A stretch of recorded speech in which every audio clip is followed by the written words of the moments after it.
পুরুষ কাজ করতে যাবে, চাকরি করতে যাবে, সমাজে নেতৃত্ব দিতে যাবে, রাতের বেলা বিশ্রামের জন্য ঘরে আসবে। আর নারী সারাদিন সারা সময় ঘরে থাকবে, ডাক্তারের কাছে যাওয়ার জন্য ঘরের বাইরে যাবে, জরুরি প্রয়োজনে ঘরের বাইরে যাবে, ঠিক কিনা? তাহলে ঘরটা বেসিক্যালি নারীদের, ঘর নারীদের দখলে, আর বাইরটা আমাদের দখলে। এটা হচ্ছে আল্লাহর দেয়া সিকোয়েন্স, সুবহানাল্লাহ পড়ে। কিন্তু নারীরা এখন ঘর থেকে বাইরে বেরোতে শুরু করেছে। আল্লাহ সিকোয়েন্স দিলেন নারী থাকবে ঘরে, পুরুষ বাইরে, আমরা উল্টায় ফেলছি। এখন আমরা থাকি ঘরে, নারীরা চলে গেছে বাইরে। এজন্য জ্বালা যন্ত্রণা ফ্যামিলির ভিতরে বেশি না কম? আমি বলে থাকি যে নারীরা দুই জায়গায় খুব বেশি যায়, হুমড়ি খেয়ে পড়ে। এক যায় বাজারে, দুই যায় মাজারে, ঠিক কিনা?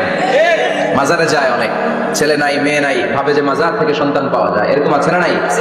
রব্বুল আলামিন বলেন, ইয়াহাবু লিমান ইয়াশাউ ইনাসা ওয়া ইয়াহাবু লিমান ইয়াশাউ যুকুর আও ইউযাওয়িজুহুম যুকরানা ওয়া ইনাসা।